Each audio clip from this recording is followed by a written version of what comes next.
Donc, salut à tous. Dans cette nouvelle vidéo, nous allons finaliser et achever le travail que nous avons débuté dans la vidéo précédente, qui est celui de la synchronisation de l'ajout d'articles avec le REST template. Donc, rapidement, côté Publish Event, ce que nous aurons à faire, n'est-ce pas, c'est d'apporter une petite modification côté, voilà, dans la couche modèle. Voilà, dans cette couche. Voilà. L'ID event, ça c'est l'ID c'est la clé primaire, l'ID de publication, c'est-à-dire d'ajout dans, voilà. Ici, nous allons ajouter un second champ, long ID édition. Voilà. C'est ça l'élément clé qui va nous permettre de suivre un article entre les différents microservices. Donc, nous allons tout simplement générer c'est getDataSetter, c'est tout. Voilà.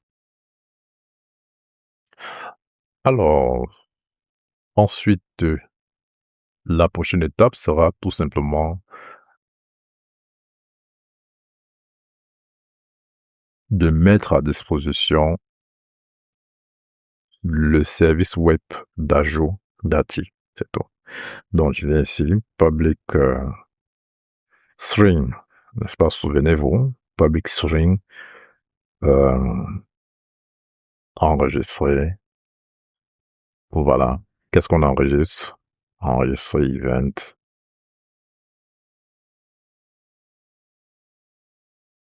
Enregistrer event. Événement. On ouvre la parenthèse et là, tout simplement, nous allons utiliser la notation @request body. Voilà, on choisit le package fourni par Spring Framework et non par Swagger. Nous définissons ici, c'est published event. Published event. Published event.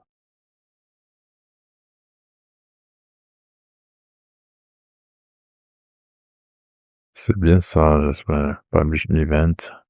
On a couché modèle en question. Published event. Pourquoi ça ne plante pas? Bon, je réponds. Published event. Voilà. Event. C'est tout. Et là, @request body. OK. Donc, la suite. Event.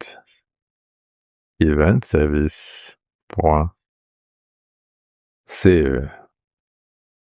Tout simplement l'event. C'est tout. Et là, @postmapping. Postmapping. Voilà. C'est un response entity qui retourne comme réponse une chaîne de caractères. Très bien. Et donc, le retour, ça sera return tout simplement response entity point OK enregistré avec synchronisé avec succès, tout simplement. Synchronisé avec succès. C'est tout. Et puis là, point virgule. Donc, une fois ceci implémenté, nous allons passer donc directement au test. Voilà. On va tester. Donc, cela dit, nous allons essayer à nouveau un enregistrement. Le but est que lors de l'enregistrement de cet événement, d'un événement comme ceci, que nous puissions que l'impact soit dans les deux microservices. Donc, on a un enregistrement dans Published Event et également dans Publisher Event. Alors, on teste. Voici notre client. Donc, 8086 Publisher Event /API/event. On lance. Donc, assurons-nous que tout est vidé d'abord. Publish Event et aussi, assurons-nous également que les services sont démarrés. Publish Event. Donc, Publish Event n'a pas de rafraîchissement automatique. Donc, vous vous souvenez, on l'a fait exprès. On va tout simplement le relancer, l'arrêter et relancer. Publish Event.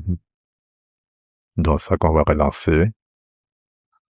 Bon, quant à Publisher Event, bon, Publisher Event, on n'est pas très sûr.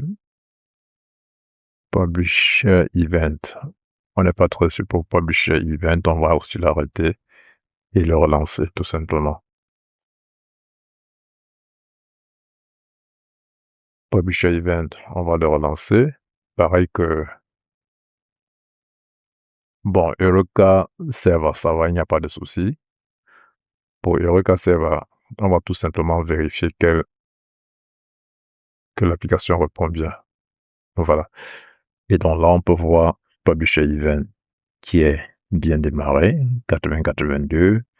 Le gateway est également en place. Et ensuite, le Publish Event qui est aussi en place.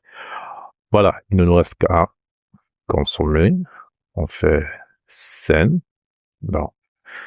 Dernière vérification, je m'assure que Publisher Event DB est également vide. Voilà. Voilà. Donc, tout est prêt. On lance.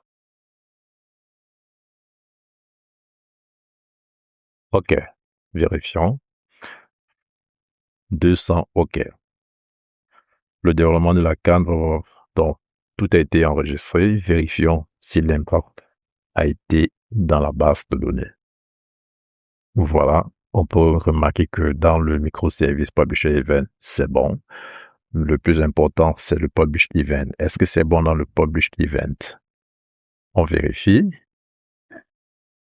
Publish Event. Voilà. On regarde. OK. Dans le Publish Event, ça a aussi marché. Donc, voilà, c'est tout. Merci pour votre attention.